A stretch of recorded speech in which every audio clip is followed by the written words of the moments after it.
Извештајот од Европската комисија за 2018 година го потврди напредокот постигнат во имплементацијата на договорот од Пржино и итните реформски приоритети по раните парламентарни избори во декември 2016 година.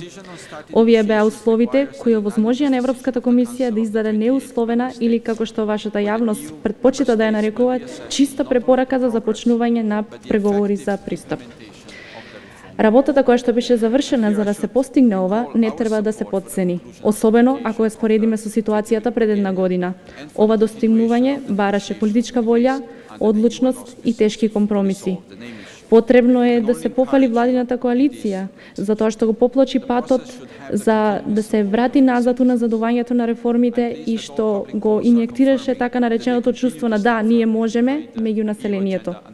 Исто така треба да се пофали опозицијата за тоа што покажа посветеност кон европскиот реформски процес. Осврнувајќи се на задачите кои што не чекаат во иднина, не треба да седиме на место и покрај значајниот напредок останува многу да се заврши и да се комплетира. Извештајот од 2018 година за државата ги нагласува овие области многу јасно и многу експлицитно. Препораката исто така е многу јасна за потребата да се одржат и да се продлабочат реформите. Она што Европската комисија и земјите членки ќе го прават во следните месеци е практично применување на спроведувањето на европските закони за реформирање. Процесот треба да има континуираната поддршка на вашите граѓани.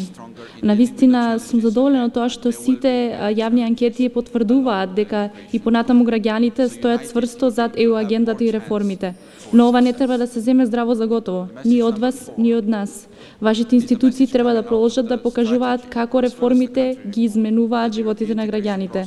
Ние како Европската Унија ќе продолжиме да го одржуваме нашиот слоган ЕУ за вас, да покажеме дека сме тука за вас и дека до сега сме најголемиот донор и ќе продолжиме да инвестираме ЕУ фондови за подобрување на животите на граѓаните. А двете страни треба да не забораваме дека сме тука да ве служиме вас, да ги служиме граѓаните и да обезбедиме една подобра иднина.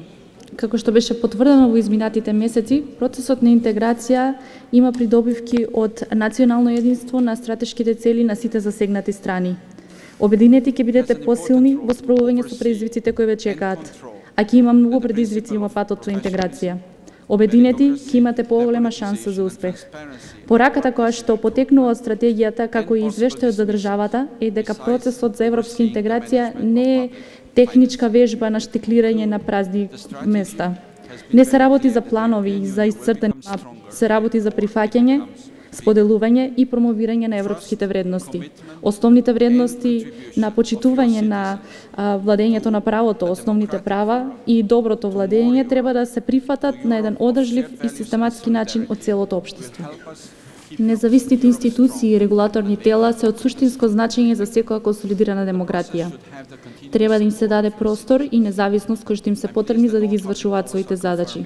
Собранието има важна улога за надзор и контрола, дека принципите или начелата на професионализам, заслуги, деполитизација и транспарентност се практикуваат во најмувањето и отпуштањето покрај надзорот на управувањето со јавните финансии. Да заклучиме. Стратегијата јасно наведе дека Европската Унија ќе стане посилна пред да стане поголема. Мораме да веруваме во довербата и во посветеноста на граѓаните кон една повеќе Европа што нуди повеќе, кон демократска Европа, кон Европа на споделени вредност и солидарност, кои ќе ни помогнат да ја одржиме Европа силна.